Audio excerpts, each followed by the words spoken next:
Dahil pasukan na, sigurado makakaipon ka ng 33,000 o higit pa dahil ito sobra. Mabenta talaga. Oo. Okay, una, ayan, maganda tayo lalagyan. Tapos lagay tayo ng harina.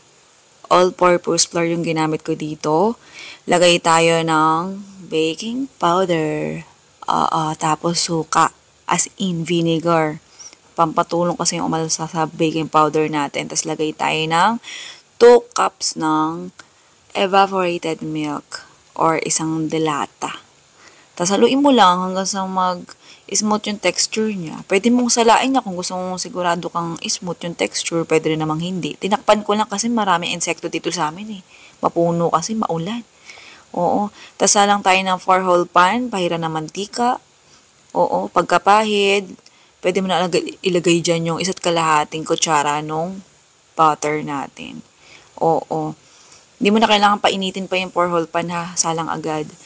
Pagka ganyan na yung texture or nag-golden brown na siya, pwede mo nang balik na rin. Mabilis ang maluto to. Oo, lalo na kung magandang klase yung paglulutuan mo.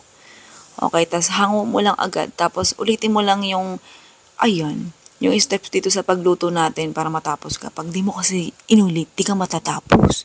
Oo, charot lang. Ayun yung tsura niya. Lambot niyan, bongga, fluffy. Baka may magtanong ba't di ko nilagyan ng asukal or kung ano man na pampatamis. Kasi itong chocolate natin na ilalagay ay matamis na talaga ng bongga. So kung para sa akin, kung maglalagay pa tayo ng asukal or pampatamis dun sa pinaka-crepe natin, ang mangyayari niyan, ano naman, nakakaumay naman ng bongga, 'di ba? Oo, ayan. Tapos fold mo lang pagka nalagay mo na yung chocolate mo na palaman. Ganyan lang. Napakasimple ng recipe na to, kahit sino kayang gawin to, kahit bata. Oo. Tapos ulitin mo lang yung steps na yan sa pagpalaman. Ganyan lang. Oo. Pagkalagay ng chocolate, diretso fold ulit. Oo. Ganun lang. Napakadali. Tapos kung gusto mo namang magkaroon ng lalagyan yan or mas magmukha siyang special, oo. Ayan. O kaya pagka halimbawa bibili mga bata, ilagay mo sa plastic, maganda tingnan. Oo. Ayan, goods na goods yan. Baka may magsabi, ang mahal naman yan. Baka overpriced. Ano ba yan? Mag-costing ka. Lalo kung nagbabayad ka ng BIR, nagbabayad ka ng pwesto, kailangan marunong ka mag-costing. Hindi ka pwedeng basta manggaya na lang ng presyo sa katabi mo. Oo. Okay? Kailangan may costing. Hindi ka pwedeng basta benta na lang. Okay?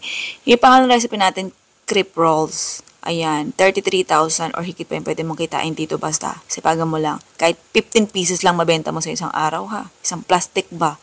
O 15 plastic. Sige na, love you.